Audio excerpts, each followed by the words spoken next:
This is the Detroit Sports Podcast Network.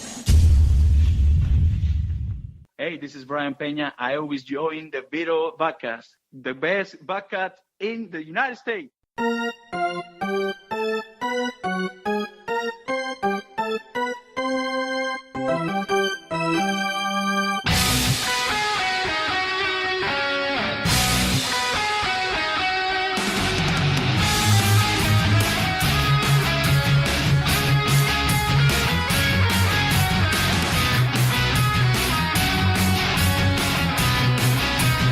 And welcome to the latest, the freshest edition of Tiger Talk with Chirco and Company. I am your host, Vito Geronimo Chirco, alongside my usual sidekick and broadcast partner in fun.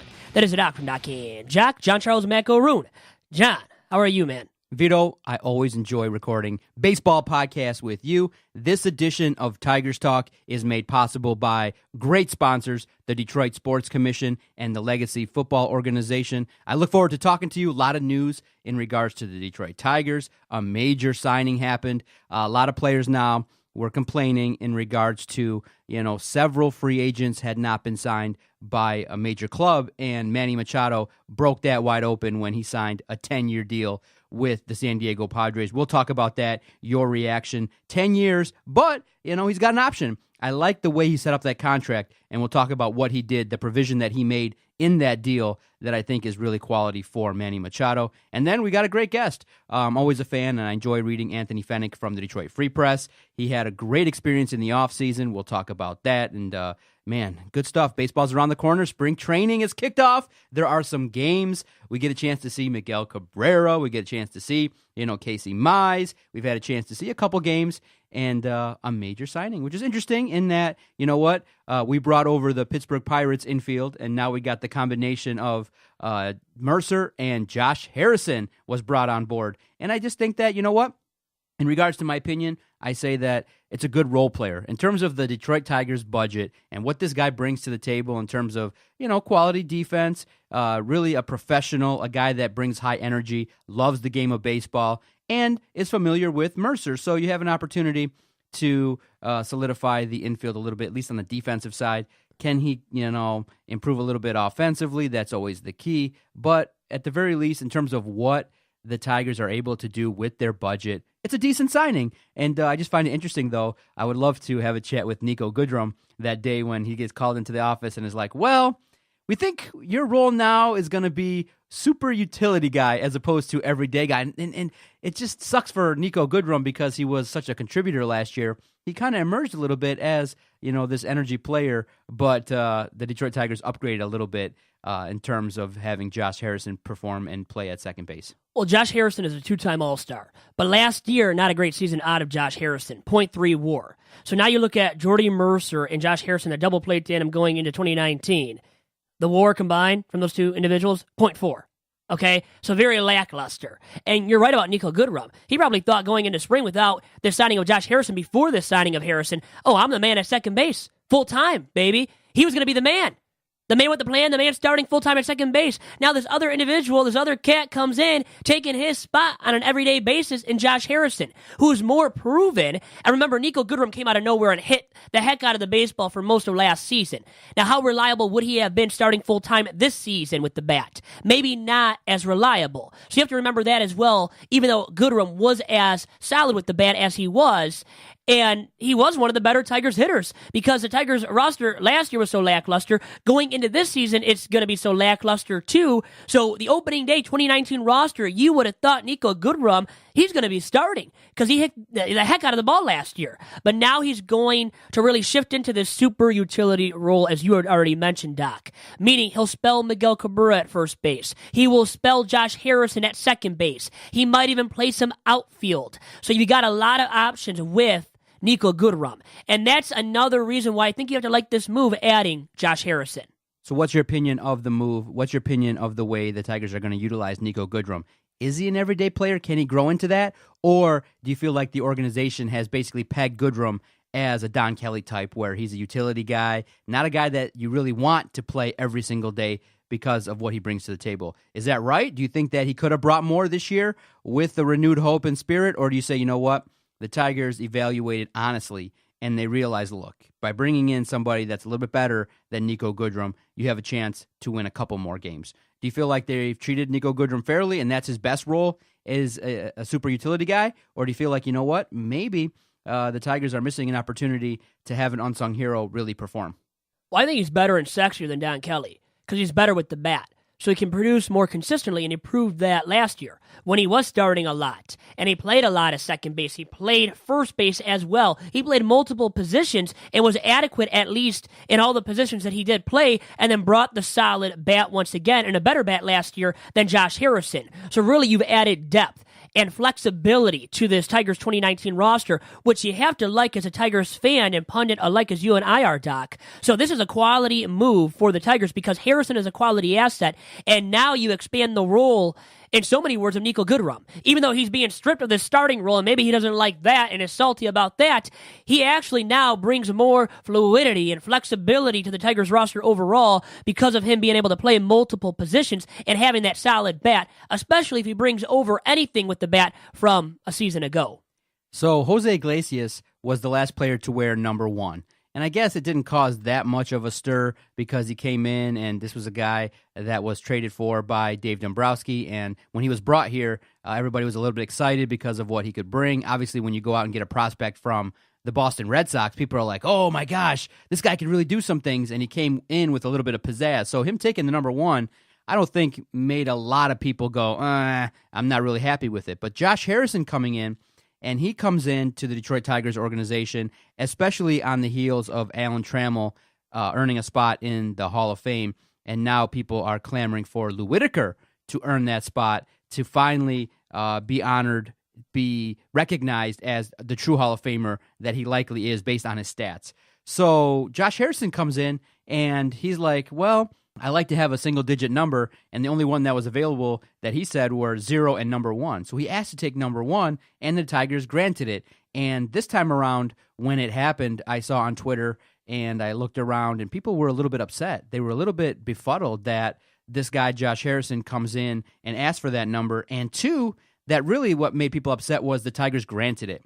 Many people feel like, and I think I saw on your Twitter page, at Vito Jerome and across the baseball landscape, many people were like, dude, seriously? You don't have to wait until a player is in the Hall of Fame to retire his number, especially with what the contributions that Lou Whitaker gave to the Tigers. I think it's kind of frustrating to a lot of people. It's confusing. It's a situation in which you go, you know what? Stop disrespecting and besmirching the name of Lou Whitaker by letting guys outside the organization come in and wear that number. It's about time, right, Vito, that the number 1 be retired and nobody else wear it. Because, Vito, he was part of that epic tandem, Alan Trammell to Lou Whitaker. I just find it a little bit upsetting and frustrating that this situation played out. I agree with those that are a little bit frustrated with Josh Harrison wearing the number 1.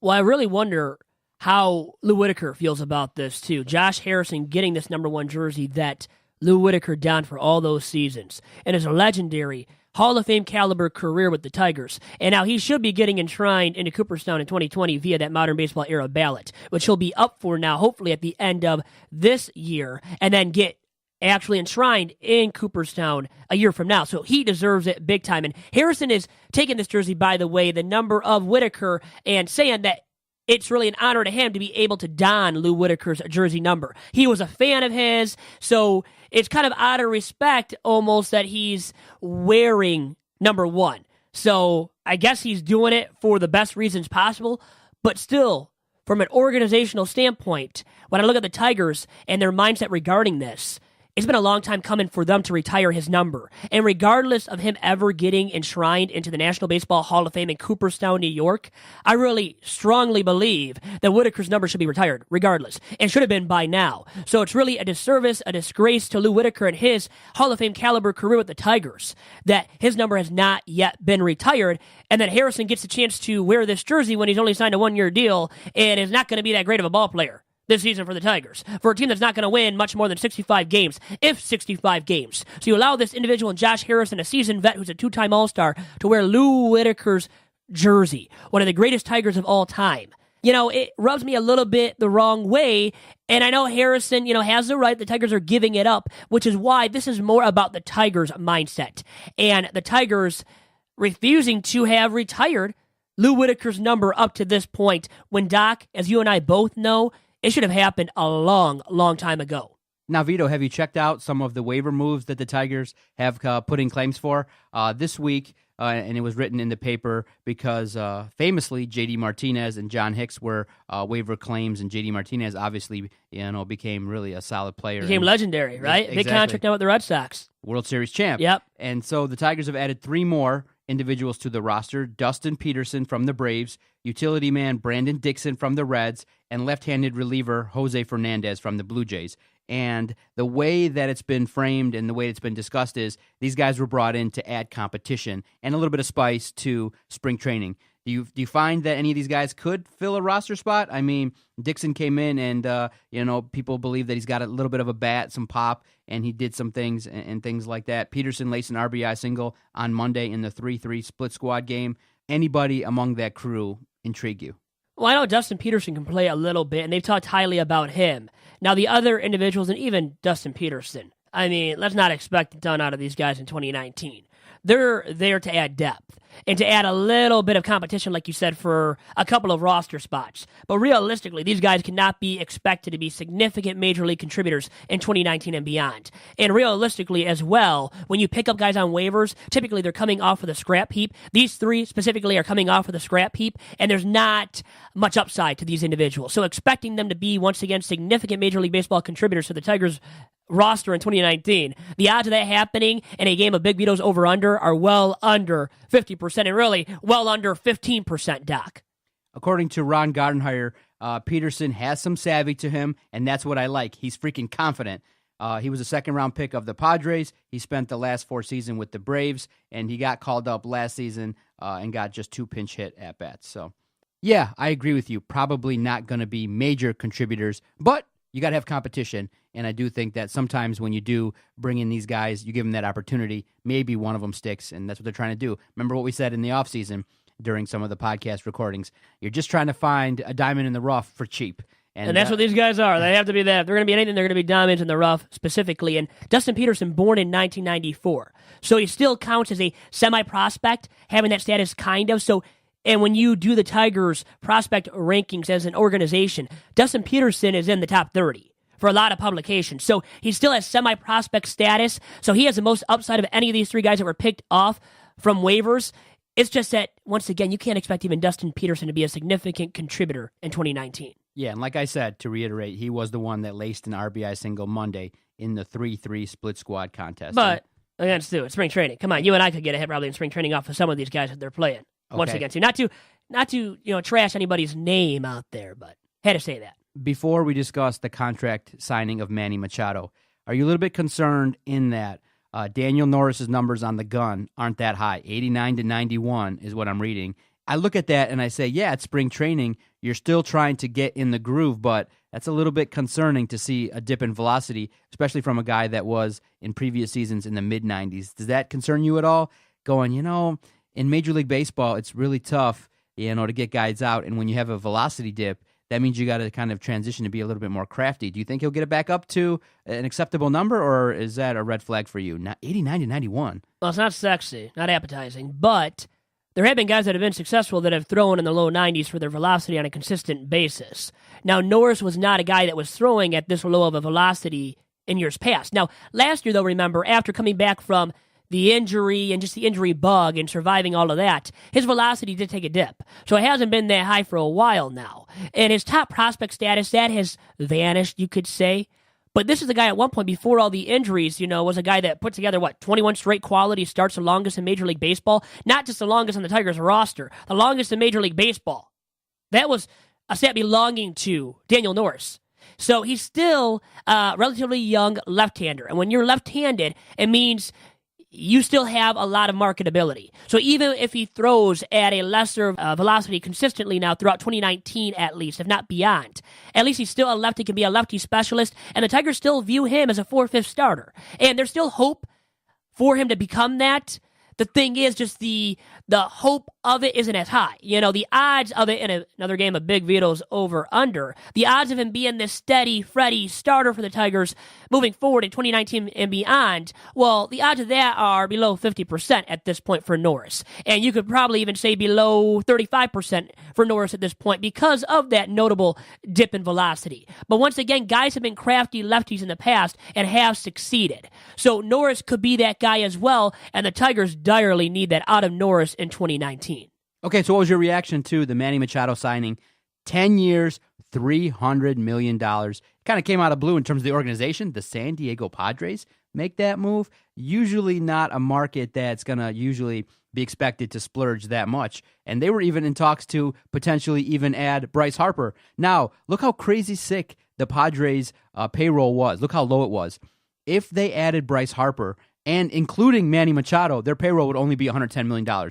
Adding two guys making $30 million, that's $60 million. Their payroll was so low, below $60 million, that their payroll it would be only $110 million, which is still well below median average in terms of salaries. And I'm like, holy cow. You look at it and you go, well, it's a splash. It's a good 10-year deal, but I like the fact that Manny Machado has the ability after 5 years. He has an out.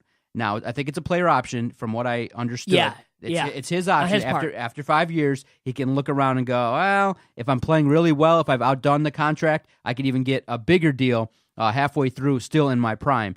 Or if he says, you know what, I like the direction, I like the weather, things are going great, we've made a playoff push, and things are going swell, he can enact, to resign and stay there and enact the clause. I like the contract, but I just think that I just got this feeling like he's going to be similar to, and you'll refresh my memory, Robinson Cano, a guy that had talent, was really talked about with the Yankees organization, takes a big money deal in Seattle, all of a sudden, poof, you never really hear from him. He doesn't do a whole heck of a lot, and his stock went way down. I think he was moved out. He got traded last year, and that experiment ended. It's disappointing in that a guy like Manny Machado is playing in San Diego. And really quick, Cano's moved on to the Mets since. Now, Manny Machado specifically are 10 years, $300 million in totality. Now, an odd contract, right, for the Padres to give out. But the Padres have tried to be good in the past, and it's failed miserably for them. So we'll see if this time around it does succeed for them or become a success. And you could argue that it will, more than likely will, because of the fact that you look at their farm system, a top 10, top 5 farm system currently. And then Manny Machado, 26 years young, he is playing in his age 26 season in 2019. So by the end of the 5 years, if he opts out after 5 years, he will only be 30 years young. So still in his prime, as you said, and could cash in easily again if he is succeeding at a high rate at the plate and with the glove. So, and he's a good, very solid defensive third baseman. So he has that ability, can show that prowess at third, can hit for power. Now, at Petco Park is harder to hit for supreme power. But this is the guy that brings a lot of nice intangibles. And was he worth the $30 million a year? You could argue that maybe he's not, and I would argue that he's not worth that $30 million a year. But if he brings 5 WAR a season, which he has done in the past, at least for a couple of seasons in his big league career, well, if he brings that kind of production over the next 5 years, that's a good 5 years at least that the Padres are paying Manny Machado for. And realistically, in these long 10-year deals, 8, 9, 10-year deals, you want to get 4 or 5 good years out of these players. And right now, because Manny Machado is in his prime, only at 26 once again, you can very much guarantee that the Padres are going to get at least 4 to 5 solid years of production out of Manny Machado. Did you see that great video of that Yankee fan that was saying, we don't need Manny Machado? The little Machado. kid, right? Yeah, was slamming Machado, saying, hey, us Yankees, we don't need him here in the Bronx. And they have Troy Tulowitzki and like a surplus of infielders. Now, not of the caliber of Manny Machado, so they passed on him and on spending the big money on him. And it looks like on Bryce Harper as well, who's going to end up where? He's still on the open market in spring training. Spring training has started. The flowers have started to bloom. Beautiful weather in Florida is upon us, and maybe we'll be coming this way sooner than later. And Harper's still available. And you know what he's looking for now on an annual rate, money-wise? He's looking for north of $30 million. Because Machado got $30 million. Well, guess what? He thinks he's more valuable, and I would argue that he is. So he's looking for north of $30 million a year. And will he get that out of the Phillies? Will he get it out of the Dodgers on a shorter deal? Supposedly, the latest is from all these, insiders, Jeff Passan of ESPN and others, is that if he's willing to take a lesser years deal, well, he could sign with the Dodgers and maybe still get the money that he's looking for. But I would say a month or two, and really when the offseason started, Harper wasn't looking for that short-term deal. He was looking for the long-term deal to cash in on. So if he's looking for the shorter-term deal, he could very well end up in L.A. where Machado was previously, and obviously can bring a big-time bat and bring a lot of production to L.A. as well if he does go there. All right, stay with us. After the break and after we show some love to our sponsors, Anthony Fenech will be on the line discussing all things Detroit Tigers and early thoughts regarding spring training. And Doc, one of our fine sponsors at the DSP Network is Legacy Football, and another one that just signed back on the dotted line with the Detroit Sports Podcast Network is the Detroit Sports Commission. And we love Marty Dolbeck, Chris Smith, and everybody at the DSC. And since 2001, the Detroit Sports Commission has applied its expert touch to marketing and selling the Metro Detroit area as a marquee destination for regional, national, and international amateur sporting events. And through the Detroit Sports Commission's help, these events have attracted thousands of visitors and pumped millions of dollars into our local economy. It is why Detroit is now not only the place where champions are made, but also the place where championships are played. So to find out more about the Detroit Sports Commission and all of the events they are bringing to our very region, that is the Metro Detroit area, please follow the DSC on Twitter and on Instagram at DET Sports, and make sure to check out their terrific website at DetroitSports.org. And now to Legacy Football. And the Legacy Football organization was founded in 2009. It is the premier off-season development program in the state of Michigan, in the Midwest, and in the entire U.S. of A. It provides unique platforms for student athletes on and off the football field through community service, social awareness, education, and football. And it features a staff of many former collegiate stars and NFL players, including former legendary Lions wide receiver Herman Moore, and a past guest of Two Bad Hombres, and three-time All-American linebacker at Michigan State University, Greg Jones. So to find out more about Legacy Football, please contact National Director of Football Ops, Justin Sassante, or go online to www.legacyfootballorg.com.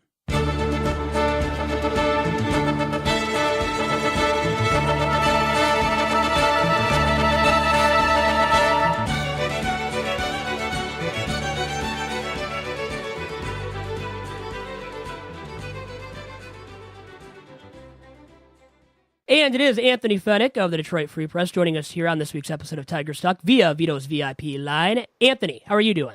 Vito, it's 81 degrees in Lakeland, Florida.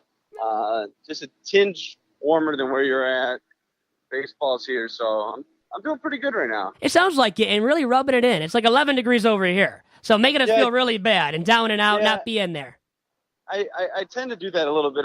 My personal goal is to lose every single one of my 15,400 followers. I'm trying to just get rid of it, start clean at the start of a new season. So hopefully people will follow suit. Well, hopefully it works. Cleaning house. I like that. And, speaking of spring training and everything regarding the Tigers, how about you playing a little bit? You donned the Tigers uni in Tigers fantasy camp. And I know you wrote some articles from that for the Free Press. And just tell my listeners and I about how that experience went for you, which I've got to believe was so darn cool. It was a blast putting on the turf shoes again for the first time in 12, 13 years. Basically, fantasy camp is a chance for you, the Tiger fan, to live out your dream. I mean, there's a lot of older guys, but there's still some younger guys. And you come out here in an authentic jersey, home and away. You get to mingle with some of the guys. There's a lot of guys from the 84 teams this year. There's still some 68 guys. But then the coaches on my team are Nate Robertson, Joel Zamaya. Those guys are kind of guys that were on my favorite Tigers team ever. Highly recommended you guys check it out. I know the website is somewhere, tigersfantasycamp.com or something like that on tigers.com. But it was a great time. I mean, if you want to have a week and just kind of live it all out, I think that fans would really like it. Hey, tell you what, though, fair warning, you're going to get a little bit sore. My arm was hurting me for about 4 or 5 days after, and I had to take an ice bath or two. So it was kind of taxing. But your arm's fine now, at least, right? And you throw right-handed or left-handed?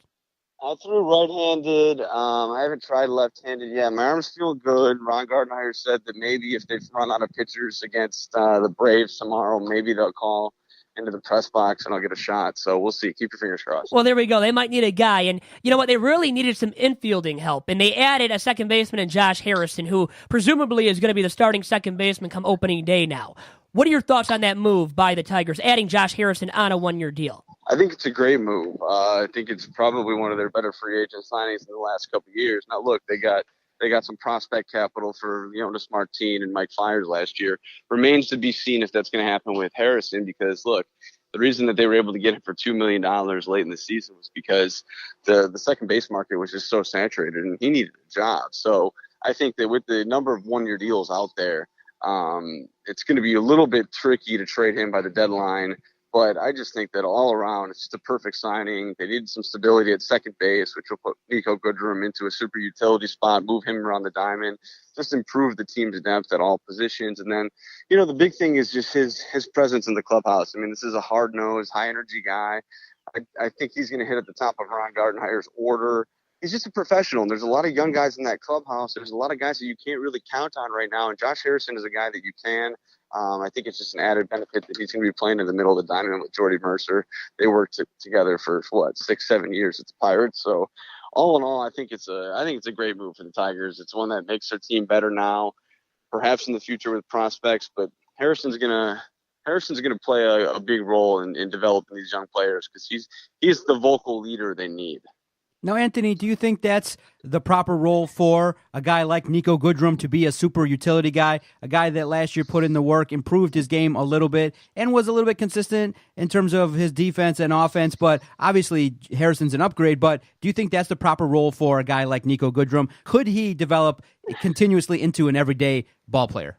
Well, I think that he's going to get, I wouldn't say close to everyday action, but he's going to get a bulk of at-bats this year because his bat is still pretty strong this spring. And I just think that the Tigers had some reservations about playing him at second base every day. The metrics weren't good. The eye test wasn't that great. And I think that they thought deep down that he could perhaps get exposed if the Tigers sent him out there every single day. So I think this is a better fit for him because he fills a lot of hats. He's got 6 gloves here in camp. And I still think he's going to get his playing time because what happens now is, when Jamer Candelario needs a day off, when so-and-so needs a day off, they'll be able to stick Goodrum in there. So I think it's a good move for him. Ideally, his best role is as super utility.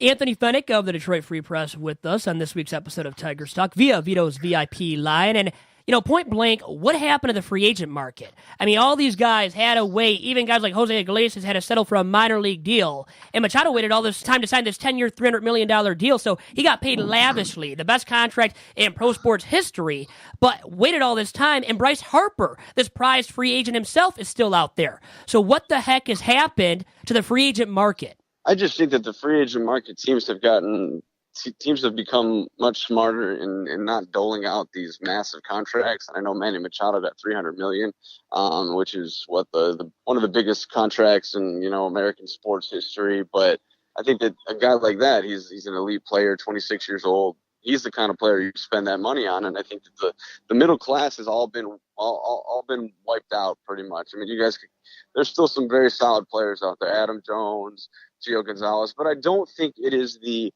up in arms kind of controversy that many players are painting it as. I just think teams have gotten smarter. They know that these investments do not work. I mean, the Tigers have a guy named Miguel Cabrera, you guys might have heard of. He's got 5 years, $154 million left, and that's probably the worst contract in baseball, either he or Chris Davis.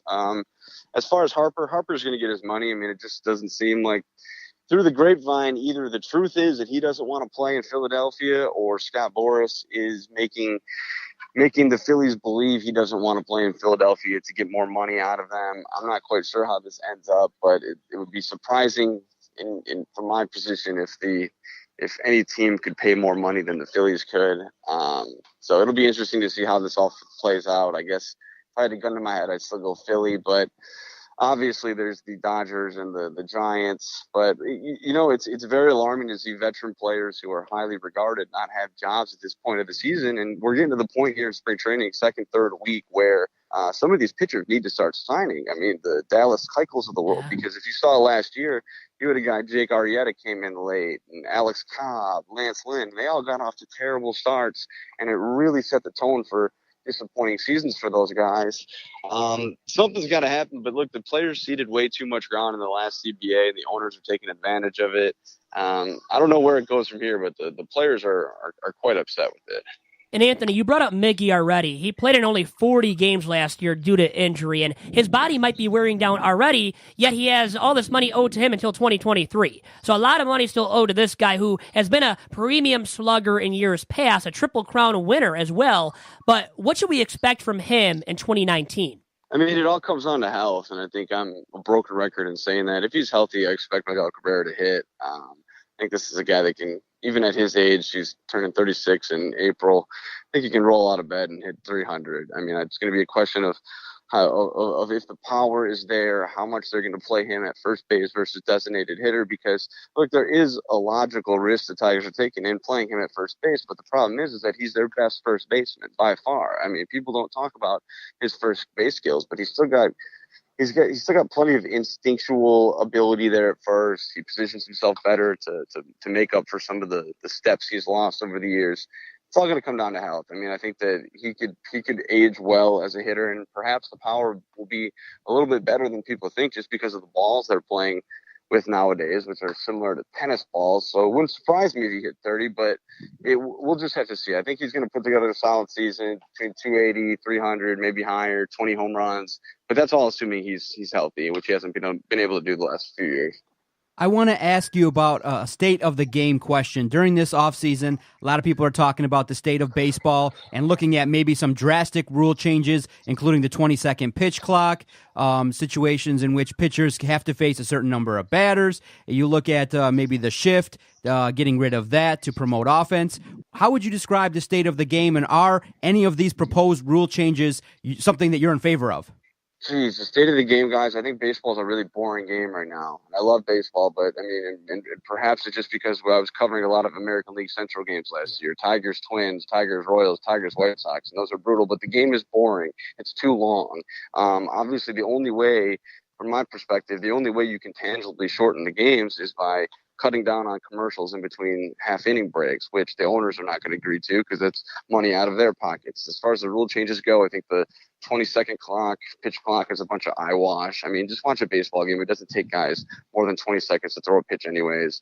I think that's eyewash. Shifts, I'd keep shifts. I mean, they've been playing game baseball for over 100 years, and I don't see why players, the onus shouldn't be on players to adapt themselves their hitting style. What was the other one? Shifts, clock. What was the other one you brought up? Universal DH in both leagues. Universal DH. I think that's going to come with the next collective bargaining agreement. There's just too much money out there for the Players Association to add another high-priced hitter in both leagues. I like the strategy of the game in the National League, but it's not a deal breaker for me. They just got to find a way to shorten these games and get more excitement. I just don't know how they're going to go about doing it. If you remember a couple of years ago, they started really trying to implement, you got to keep one foot in the box during at bats. Well, that kind of went out the back door. Nobody talks about that anymore. If they actually started influencing things and really penalizing guys for it, I think they can make some progress.